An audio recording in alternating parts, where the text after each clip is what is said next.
اور بعد ازاں حجرے سے ملنے والے زیورات کو مدینہ منورہ کے میوزیم میں رکھنے کی تجویز پیش کی گئی۔ آج یہ تمام نوادرات مدینہ منورہ کے میوزیم میں رکھ دیے گئے ہیں تاکہ عام لوگ بھی ان کی زیارت کر سکیں۔ خواتین و حضرات، یہاں پر ایک وضاحت نہایت ضروری ہے کہ شیخ آئز بھی اصل قبر مبارک تک رسائی نہیں رکھتے تھے۔ جیسا کہ ہم سب کو معلوم ہے کہ حضرت صلی اللہ علیہ وآلہ وسلم کا وصال ام المومنین حضرت عائشہ صدیقہ رضی اللہ تعالی عنہا کے حجرہ مبارک میں ہوا تھا اور وہیں آپ کی تدفین ہوئی تھی۔ اس کے بعد حضرت ابو بکر اور حضرت عمر رضی اللہ تعالی عنہم بھی وہیں پر مدفون ہیں۔ اس طرح روضہ شریف کے اندر 3 قبریں موجود ہیں۔ اگر آپ کو انٹرنیٹ پر کوئی بھی ایسی تصویر ملے کہ جس میں صرف ایک قبر دکھائی دے رہی ہو تو یہ جان لیجئے کہ یہ تصاویر جعلی ہیں۔ ویسے بھی رسول اللہ صلی اللہ علیہ وآلہ وسلم کی مرقد مبارک کی اصل تصویر دنیا میں موجود نہیں ہے، اس لیے کہ آخری مرتبہ جب کوئی رسول اللہ صلی اللہ علیہ وآلہ وسلم کی اصل قبر مبارک تک گیا تھا تو یہ 550 سال پہلے کا واقعہ ہے۔ وہ حجرہ شریف جس میں آپ اور آپ صلی اللہ علیہ وآلہ وسلم کے اصحاب کی قبریں ہیں،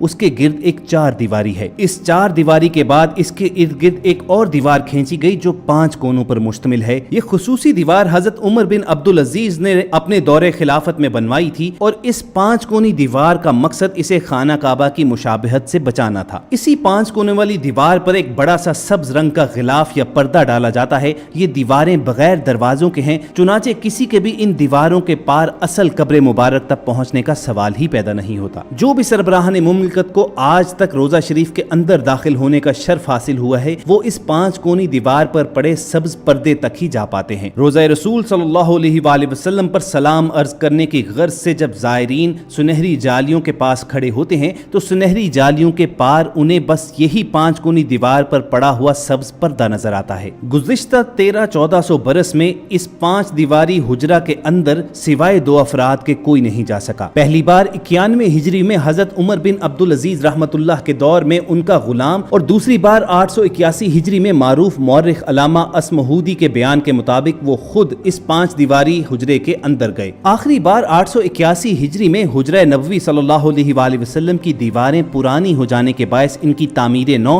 اور ان کی زیبائش و آرائش کرنا پڑی۔ اس وقت نامور مورخ اور فقیہ علامہ نور الحسن اسمہودی مدینہ منورہ میں ہی موجود تھے اور انہیں حجرہ مبارک کی دیواروں کے تعمیر نو کے کام میں حصہ لینے کی سعادت نصیب ہوئی۔ علامہ اسمہودی لکھتے ہیں کہ 14 شعبان 881 ہجری کے دن 5 دیواری کو مکمل طور پر ڈھا دیا گیا۔ دیکھا تو اندرونی 4 دیواری میں بھی دراڑیں پڑی ہوئی تھیں، چنانچہ وہ دیوار بھی گرا دی گئی۔ اب ہماری آنکھوں کے سامنے مقدس حجرہ تھا۔ مجھے وہاں پر داخلے کی سعادت ملی۔ میں شمالی سمت سے داخل ہوا تو خوشبو کی ایسی لپٹ آئی جو زندگی میں کبھی محسوس نہ ہوئی تھی۔ میں نے رسول اقدس صلی اللہ علیہ وآلہ وسلم اور آپ کے دونوں خلفائے راشدین کی خدمت میں ادب سے سلام پیش کیا۔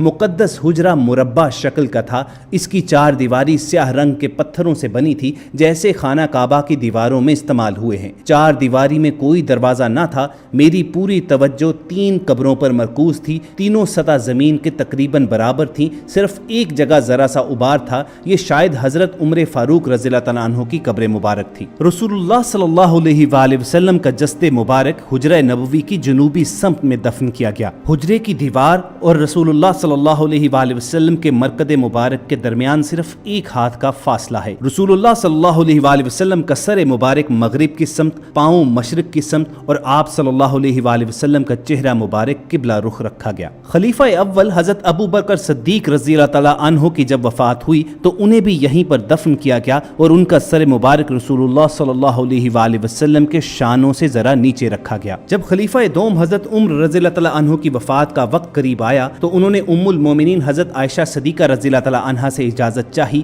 کہ وہ اسی حجرے میں دفن ہونا چاہتے ہیں۔ ام المومنین نے اصرار کرتے ہوئے یہ اجازت دے دی، اگرچہ اس سے قبل وہ خود وہاں پر دفن ہونے کا ارادہ رکھتی تھی۔ حضرت عمر رضی اللہ تعالیٰ عنہ کی تدفین کے بعد ام المومنین حضرت عائشہ صدیقہ نے حجرہ میں ایک دیوار کھینچ دی اور یوں یہ حجرہ 2 حصوں میں تقسیم ہو گیا۔ خلیفہ ولید بن بن عبد الملک کے دور میں یہ دیوار گر گئی۔ حضرت عمر بن عبد العزیز رحمۃ اللہ علیہ نے اندر جا کر اس کا معائنہ کیا تو دیکھا کہ یہ دیواروں کا گرنا قبر مبارک پر ہوا ہے اور اس سے حضرت عمر رضی اللہ تعالیٰ عنہ کے پاؤں مبارک ظاہر ہو گئے تھے۔ عمر بن عبد العزیز نے اس حجرے کے ارد گرد کالے پتھروں سے ایک مربع شکل دیوار تعمیر کروا دی اور اس مربع شکل دیوار کے باہر ایک 5 کونوں والی دیوار بھی بنائی گئی۔ حرمین شریفین کے امور کے محقق محی الدین الہاشمی لکھتے ہیں کہ حجرے میں داخل ہونے کا واحد راستہ سبز رنگ کا مشرقی دروازہ ہے جو 600 برس سے زیادہ پرانا ہے۔ داخل ہونے کے بعد ہی سامنے سفید رنگ کا سنگ مرمر ہے جس کو شاہ فیصل شہید کے دور میں بنایا گیا۔ اس کے بعد سیدہ فاطمہ رضی اللہ تعالیٰ عنہا کا تخت ہے